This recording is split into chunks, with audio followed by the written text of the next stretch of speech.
Hello, ladies and gentlemen, and welcome to another edition of On the Mic with Mike. I am your host, Mike Larkin, and joining me today is the beautiful, the lovely. You've seen her on Cathouse, the series. You've seen her as a major, integral part of the industry. That is the one and only Miss Air Force Amy. Amy, it is a pleasure to have you on the show. How are you? Thank you, Mike. I'm doing great. How are you? I'm great. Like I said, for me, it's last week before we started recording this show. I think for me, just as a young man, seeing a Cat House the series and just the overall memories and just to see the overall aspect of the industry and what you ladies did at the Bunny Ranch, it's a lot of respect for you that you had a lot of vibrancy and you're just an overall amazing person who I have a lot of respect for. So for me today, it's a pleasure and a privilege. Well, thank you, Mike. Flattery gets you everywhere with me, okay? Especially at my age now, right? So you talk about memories and childhood, and yeah, this is what we just try to create good memories throughout our lives. That's what our life is, just a bunch of memories all put together, right? So the more good memories you create, the better the life you can have, right? Exactly. And from a stance like as a young man, again, I'm going to say this right now, Cat House the series, when you're like a teenager in the mid 2000s, like 13, 14, and might I say, I always make this joke when your parents leave the room, it's one of those things, but no, I digress. It's one of those things, Amy, where you get to see shows like Cat House the series and just not just the overall aspect with the Bunny Ranch and God rest his soul, Dennis Hoff, but it really gives you an insight on what you ladies got to do. And I got to say, each and every episode was different. It was very cool. And we also got to see you for who you are. And what I always admired about you was your vibrancy and just the clientele that you ladies brought in and just the overall work that went into it. Yeah. Well, um, Cat House, this series, we aired the first actual, it was considered a documentary. We aired immediately after the last episode of The Sopranos, okay, like the very last episode. So we had a huge viewership and it caught on. Now, HBO came out there wanting to do a documentary, and it was going to be touted as first time ever real prices from inside a brothel, because we never gave our prices, right? So that's what it was going to be. They thought that it would take like a year for them to get that footage, and we just rigged it all up and we had them in and out of there in a week, and then it just became a hit. So yeah, we did get a lot of fans. I can't, could you imagine if we had social media back then, if we had Twitter? I think we had MySpace when that was on, That's right. That was the big thing at the time. And I mean, Facebook, know? Facebook was making its way through the campuses, but Facebook really didn't become big as then because it was just in its beginning phases. But like MySpace was all the rage. So yeah, you're right. And also, you look, Yeah. you look at the stands from like you're holding up a lot of viewership. You're at the end of The Sopranos, the infamous "Don't Stop." Like what happened there? And Right. this iconic moment, and here comes you ladies onto the scene, and that's a big coup for HBO. Yeah, yeah, it was good. That was back in the day when we still had Showtime still had R-rated and adult content, like late night content they called it, and it got pulled almost 2 years ago. It aired up until 2 years ago. It got pulled from its roster completely. So yeah, I'm kind of concerned for where we're gonna go. Uh, sex wise in the United States. I got a thing from Google the other day or last month saying that I can't use Google ads any longer if it results in if the a transaction of money for any type of sexual service. So they're pulling everything. They're just pulling everything. We're getting censored, babe. Yeah, that's the thing too. And we'll get to that in a second, but I just got to say, like you were talking about like the adult content that we saw with Cinemax and everything that was encompassed. Like for instance, like you have Cat House the series, you have your adult films, which a lot of them starred like Nicole Sheridan and her husband Willow. You have a lot of these around this time period, like around your, like I said, Cat House. There was a lot of adult entertainment that could be consumed by the product and everything that really showcased that what everybody watched. You know, you had Taxi Cab Confessions. There was a lot of programming that really encompassed and engulfed us on various networks, whether it be HBO, Cinemax, what have you. And I think that was a very much a golden time period for anyone that really wanted to learn and really watch adult content to what we see now. And it was good. You know what? It was good in the fact that it showed per it didn't show the aggressiveness. Like if you have to get underground porn or go somewhere else to find it that's not really public, keep it public and keep it respectful and nice and kind to each other, right? you go to like Twitter porn, or you find these other sites, or Pornhub, and girls are being choked and their hair is getting pulled and they're being forced into things, and it's forcible sex and forcible rape. And that's where you learn how not to treat each other in a sensually respectful manner, right? But if you put it in your homes, it's going to be acceptable, respectable. Put it, crime breeds crime. Make it dirty, make it naughty. It's going to be dirty and naughty and raunchy.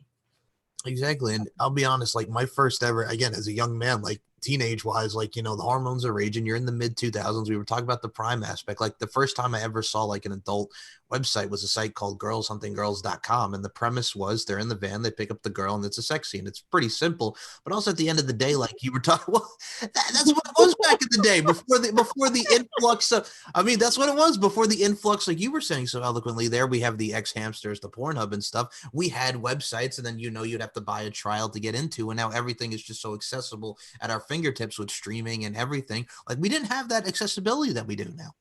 Yeah, I mean, if you're worried about what your kids are going to see as far as X-rated or triple X-rated, or it's in their hand. It's not in their homes now, so it's become way more dangerous. I think we leave it in the homes, and the parents can see what they're watching, and it's okay. I mean, if you become an adult, then it's on you. You're 40 years old and you want to see someone get choked out. That's your deal. That's why you go to a brothel, okay, where someone agrees to that, okay. Someone agrees to the price for that.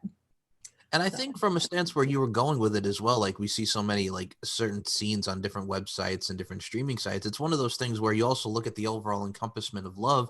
Like for me, like my mother and my grandmother, two of my biggest influence. I've always believed in treating respect for women and love and admiration for them, like my mother would treat me. You know what I'm saying? So it's one of those things where I guess I've always just appreciated the love aspect and taking your time and having that, sensual sex. And it's not just about like choking out and stuff. Like not a lot of people encompass the overall term of love with sex, and that's what we saw in a lot of shows with Cathouse and everything that really encompass it. So it was just overall the love aspect, if that makes sense. It's more of a just take your time, you know what I'm saying? Not everything has to be like rough and just like you mentioned, choking out and stuff. It's the overall appreciation and art form of love making. Yeah, I don't know if the government is ever going to be able to control or mediate that. I mean, because they'll put out one law or this law. They're trying to prevent, say, forcible rape porn and underage porn and things like that. But then it affects me as an adult that is really not producing anything off key, off white at all, right?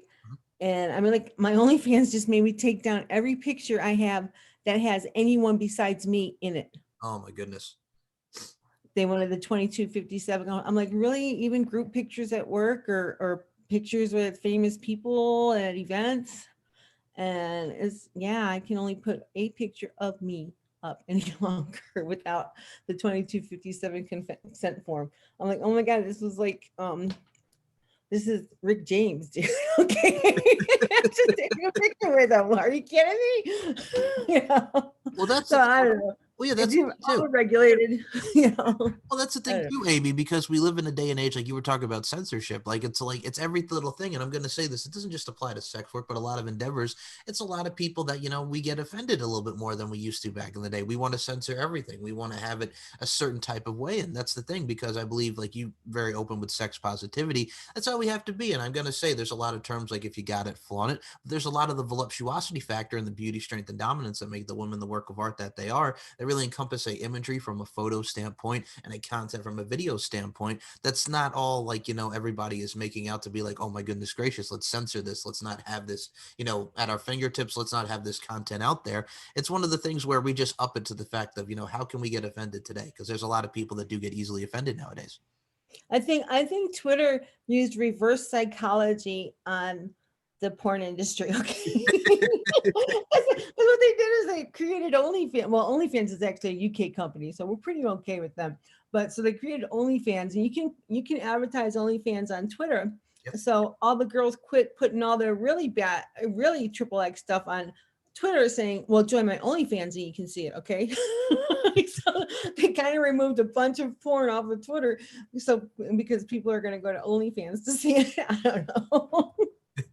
I mean, well, it's smart. I'm gonna say with the OnlyFans stuff, we get a variety and we get a lot of preferences. And I gotta say, your OnlyFans is always popping. You get to see a lot of great photos and a lot of great content. Do you see my OnlyFans? I have seen it, yes, and I gotta say, I love what I see. I love what I see just for me because I also appreciate, like you were talking about your age before, which stop it. You are an absolutely beautiful, vivacious woman. But no, and I truly mean that with the utmost sincerity and respect because again, there's a lot of beautiful women out there doing their thing. And you look at it from the modeling standpoint. I mean, we live in a day and age where unfortunately fat shaming is a thing, but we also see curvy models. We get to see beautiful models just overall encompass their beauty from an imagery standpoint. I gotta say, there's a lot of beautiful women out there. I think if you can show your beauty from the inside Correct. to the camera, you're going to be beautiful at any age. You're going to be beautiful. If you're just a beautiful person, you're a beautiful person, okay? And Hell beauty yeah. comes in the form of kindness and courtesy and respect and helpfulness, helpful, generous, just doing the next right thing and being kind. That's beautiful. That's beauty. Of course. And I mean, I also agree with you on that because you look at it from a stance of it's not just external beauty. There's a lot of inner beauty. You know what I'm saying? I mean, to take it to a pop culture, I look at the Temptations. Beauty's only skin deep. She may be fine on the outside, but so untrue on the inside. There's a lot from a lyrical standpoint that a lot of people can go with as well. It's again, like we mentioned, it's all at our fingertips, but it's how we interpret things. You know what? I'll tell you, I would not have interacted with my fans on OnlyFans or on social media had the ranch still been open. The governor shut us down March 13th of last year. So it's a year now. Mhm. And my outlook on fans has completely changed because I had always been, my whole goal was always to get a gentleman from point A to point B, wherever you are in the world, to get you from where you are to see me at the Bunny Ranch and pay me because I was loyal to the ranch. I had to get them that money, get me that money, get them that money. So with the ranch being closed, I've had a totally different look at my fans. I can appreciate them. I'm not working them to an ends to a means, I'm not just selling something. I'm not just selling sex at the Bunny Ranch. Now I have the pleasure and the time and the I can afford to just appreciate my fans for being fans. And it's such a different experience now. And it's so much better. Agreed. Agreed. And from a stance too, which I'll ask you about right here. Again, Dennis Hoff, God rest his soul. Like you've had many interactions with him, I'm sure some good, some bad. But when you watch the show, you just get to see everything that's encompassed with how he produces everything from the Bunny Ranch. So I wanted to ask you about first, meeting Dennis and getting involved with the Bunny Ranch because his name is very synonymous with Cathouse and the Bunny Ranch. And we have people like yourself that are very much legendary, not just in the industry, but that it's encompassed with that show and the overall outlook of the Bunny Ranch and the overall structure of it. So I got to ask you, getting involved with Dennis, meeting Dennis, talk about some good times, talk about some bad times, and talk about the overall experience.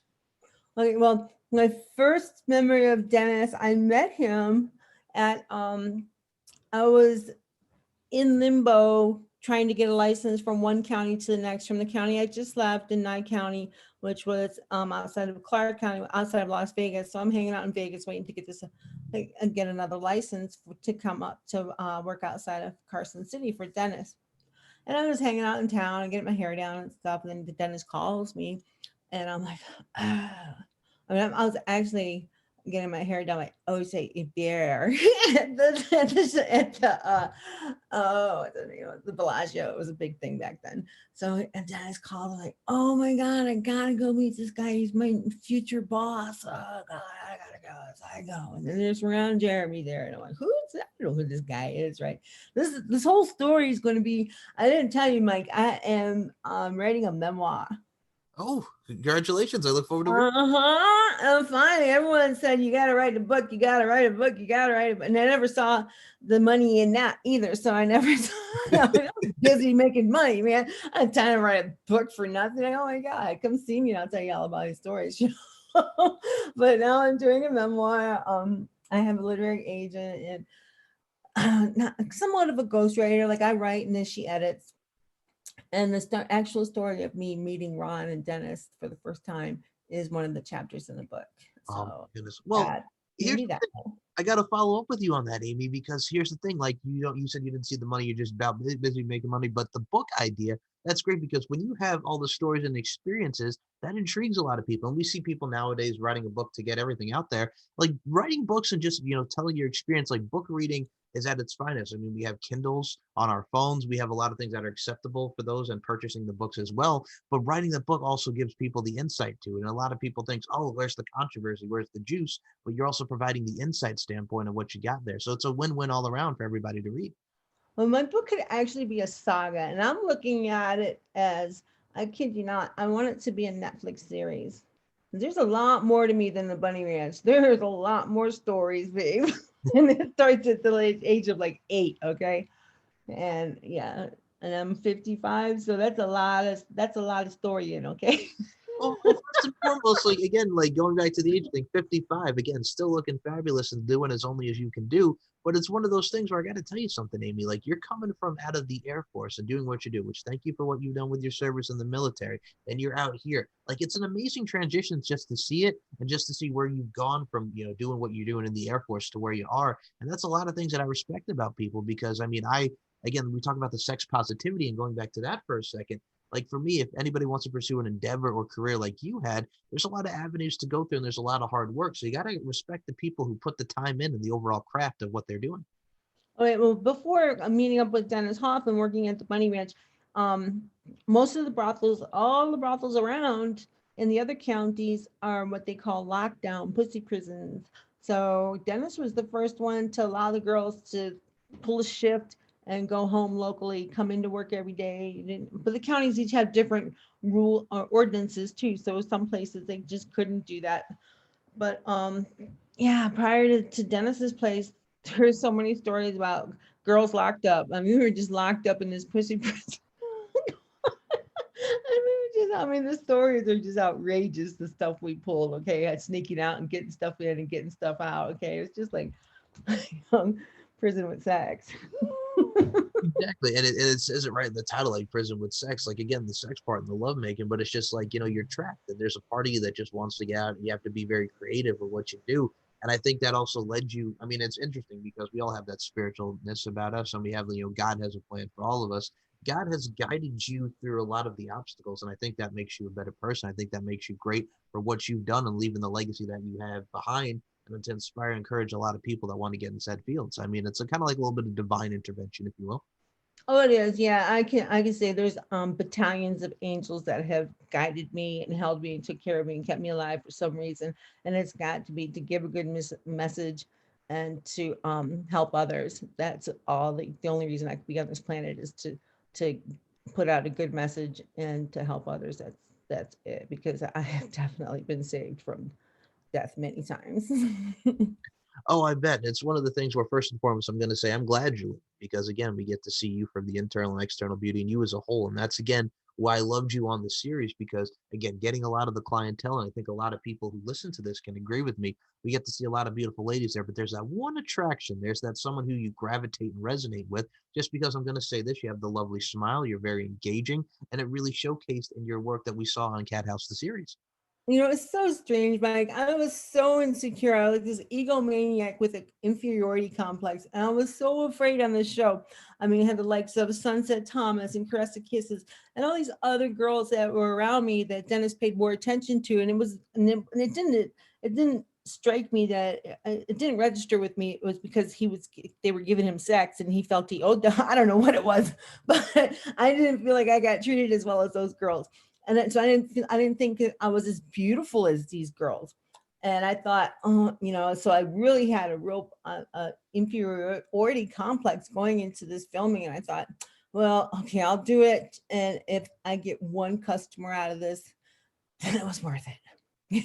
you know, and everybody loved Isabella Soprano the most out of that show.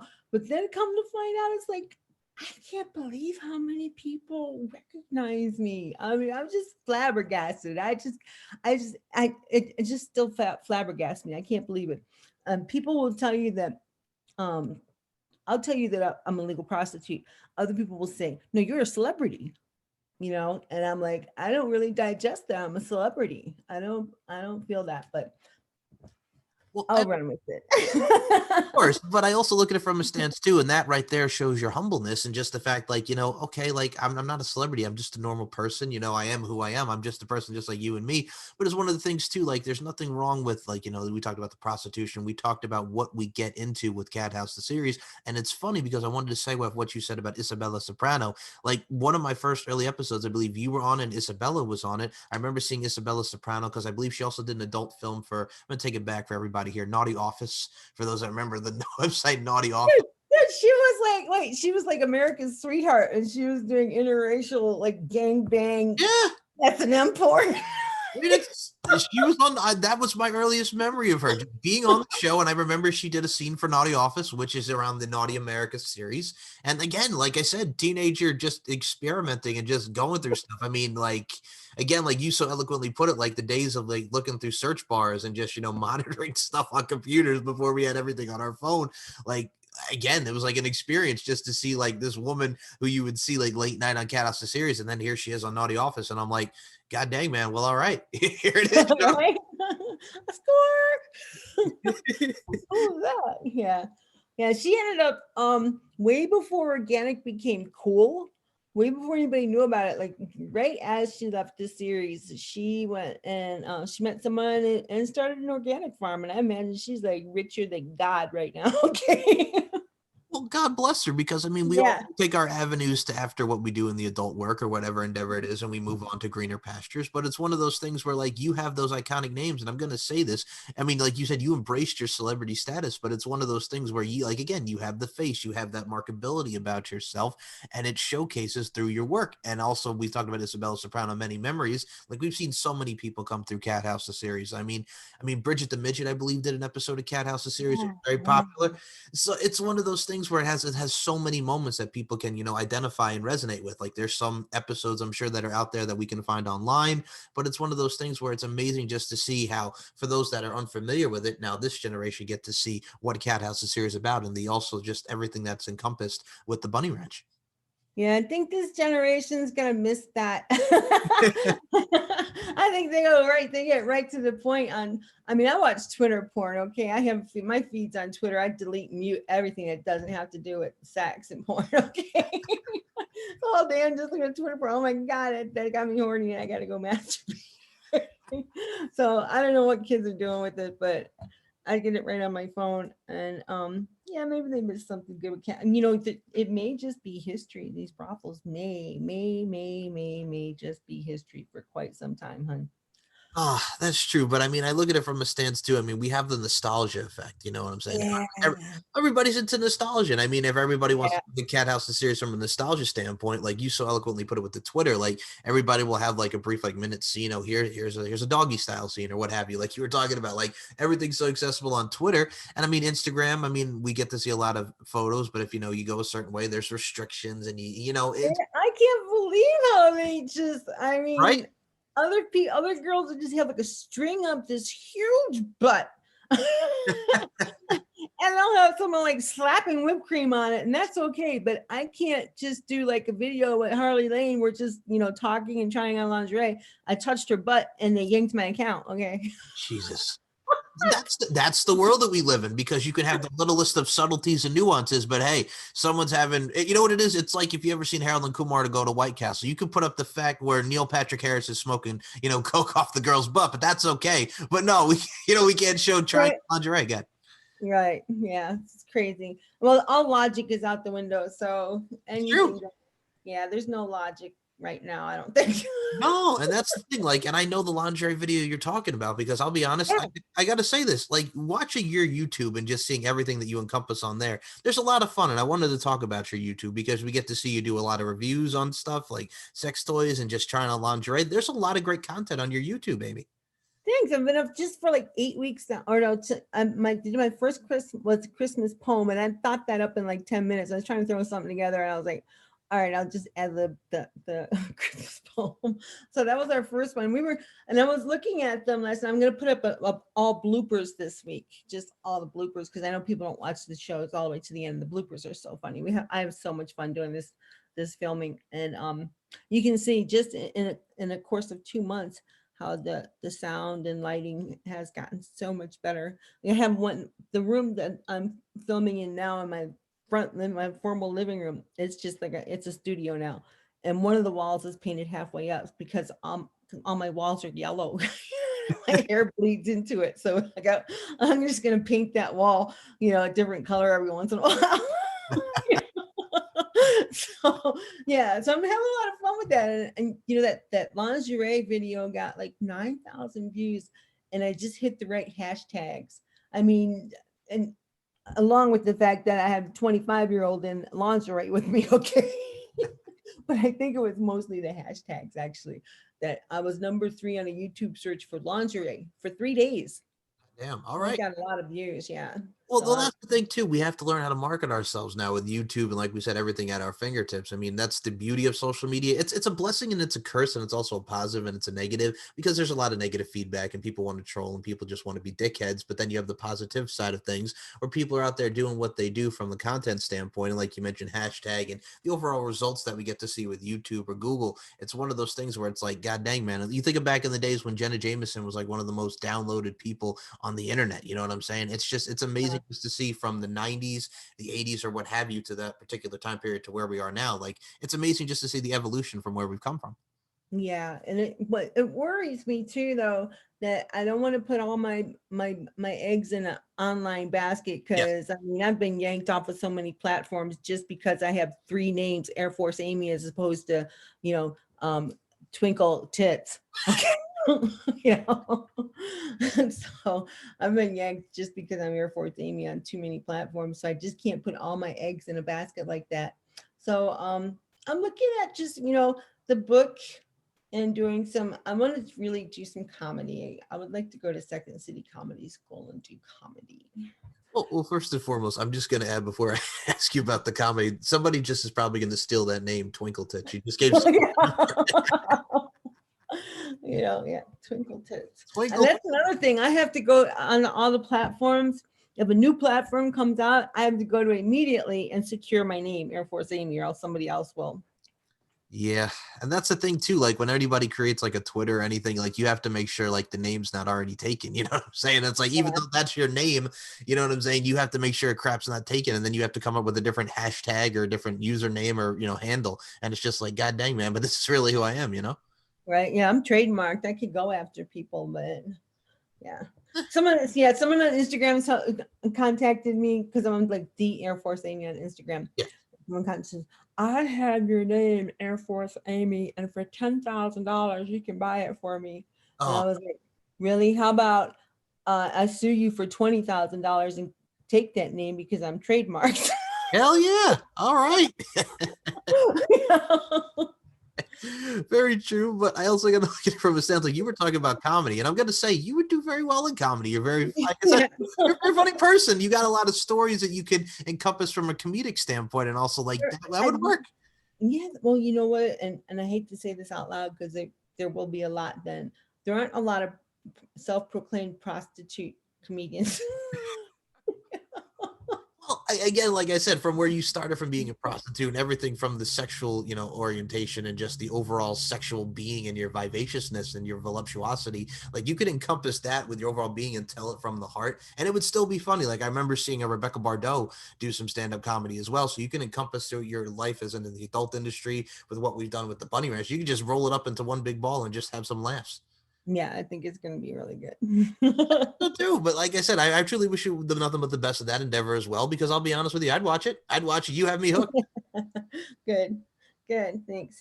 You're very welcome. And I think that's what's great about it too. And I'm going to add this to you.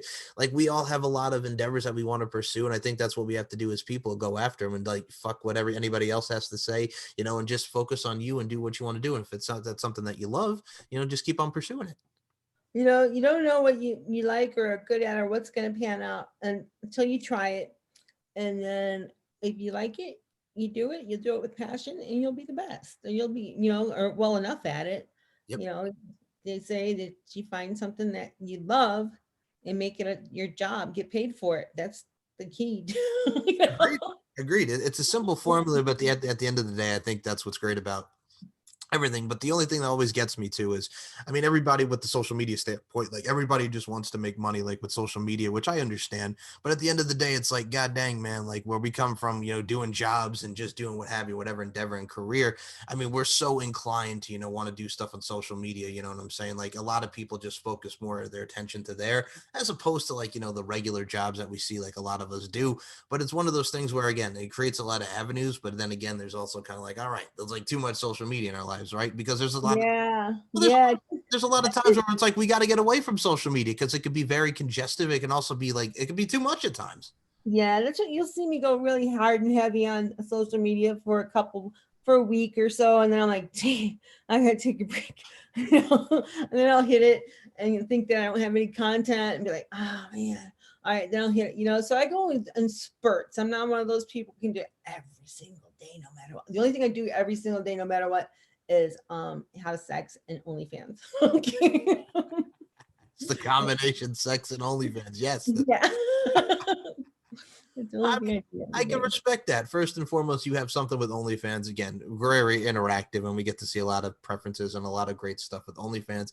And then, well, there's the sex part about it too, which is always it's always a great thing. And I mean, again, going back to you being sex positive, I think what I love about that too is because we've seen in so many magazines with Playboy, we see with modeling, we see with adult films. Like, there's a lot of great things that would be known as taboo. But at the end of the day, it's like what we're all humans, and it's the human body, and the human body is an art. You know what I'm saying? So it's like, it's great to be sex positive and just embrace the overall sexual and the overall vibes and the overall sensualness of said sex and your overall being. Yeah, it's like, I mean, live and let live. If you don't like you don't like what you're seeing, change the channel. Yep. But I mean, if you're abusing it and then yeah, you get caught and pay the consequences. But other than that, I don't like lots of rules. Well, I can also respect that too because there is an old saying, rules are like bones made to be broken. I see Yeah. it. I like your style. All right. You know what I'm saying? No Fuck 'em. rules, no rules. Yeah. So anyhow, hey, are we good? Oh, well, actually, I do have a couple final questions I just want to ask Okay. you. We're actually almost done. So I'm going to say, All right. no, first and foremost, Amy, I'm going to say first and also as well, the overture's here. Anytime you want to come back on the show, you're more than welcome. I appreciate Thanks. your time. Thanks. I would love to. I would love to. Oh, well, thank you so much. And what I did also want to ask, because we did talk about the adult entertainment industry and being sex positive and modeling and everything that we see today, I also just wanted to ask you about the military life as well, because I got to say, doing what you do, and thank you for your service. Talk about entering the military. I did want to ask about that because you've done a lot of great work from the military side of things as well. I love what the military afforded for me. See, I was a teenage runaway and I was hitchhiking around the country for several years, like 5 years before I joined the military. And I thought the military would provide me a safe place. I would just be safe. And in all actuality, it was a guy, it was a man's world. Okay, and I was pretty much tossed around that base like a football. And for many, many, many years, I thought it was all my fault because I drank too much. And the truth of the matter is, there were uh, what do they call that? NCOs and Yes. rank fraternization. You weren't allowed Fraternization. to Yep. do that. So, and that happened a lot. And from what I read and gather, it still happens a lot now. There's still an overtone of you can take advantage of a chick because to make yourself feel okay and to make it be okay that she's there with you. So it's just it was like uh, um a control thing or an ego thing. So and it happens a lot. So there's a lot of military sexual trauma going on, is what I gotta say. Oh, I mean, but from a standpoint, I got to say anything to do with the military, like you talk about, you got to support. I look at it from a stance as a female doing what you did in the Air Force. Like I got to commend you because you're protecting a lot of people and you're very good at your job, and it also instills a lot of discipline into you. Like you mentioned the trauma aside, but I'm like I said, you did a lot of great things, and it really shows for a lot of Well, people. yeah, despite the fact that those things happen. I mean, a woman if she wants to, make rank and be do well anywhere, she has to do twice as well as the men. Mhm. Okay, there's still the glass ceiling, and I did 10 times as well as the men. Okay, I took it to the extreme, and I was a hot troop, man. I was sharp, and all kinds of awards, did all kinds of things, went all kinds of places. It was great. I loved to learn the chain of command, responsibility, and so all the things that the military did teach me, I embrace and I use to this day. Uh, Does it have its faults? Yeah. Does is overall it's a well-oiled machine, man. I'll tell you what, the military does it right. And I think to say in regards, lastly, with the military, I mean, like you talk about, like everything that goes into it, it does have its faults and does have its trauma. Just to reiterate that point. But like I said, what's great about it too is we talked about the discipline, and we talked about everything that goes into it. And I think what's great about women in the military and women in general, of all facets of life and endeavors, we get to have a lot of strong women out there, and we get to see a lot of beautiful women, and we get to have that overall appeal with women, and just overall that really draws and gravitates us and resonates us with women. And I think that's really encompassed you and has taken you so far in your life. And I got to say, with the utmost love and sincerity, respect, I truly wish you nothing but continued success going forward. You're so sweet. Thank you so much, Mike. Right back at you. Right back at you. You're very welcome. Oh, you're talking to a mirror. Boom. You're very welcome. And thank you so much, Thank because I you. got to say, you're welcome. And I think kindness, and we have to be united, not divided as people. And I think that's the way to be. And like I said, I just appreciate life as it is. And I appreciate great people like yourself Okay. taking the time. And Amy, before we even close out, I'm going to say this right now. Links will be in the description so everybody can check out Miss Air Force Amy. But please promote the social media where people can find you. Links will be in the description. Please go right ahead so everybody can check you out on all forms of social media. If there was one thing I wanted to say to the folks listening is just be kind to one another and check on your neighbors, man. See if they're okay. See if you can help out your neighbors. That's where we got to start right here at home. Hell yeah. So, Amy, please promote Twitter, Instagram. Everybody can check you out. Like I said, links will be in the description. Please go right ahead. Let everybody know where we can find you. I love you with all my heart. I love you to death. I'll talk to you later. All right. Thank you. Thank you. Bye.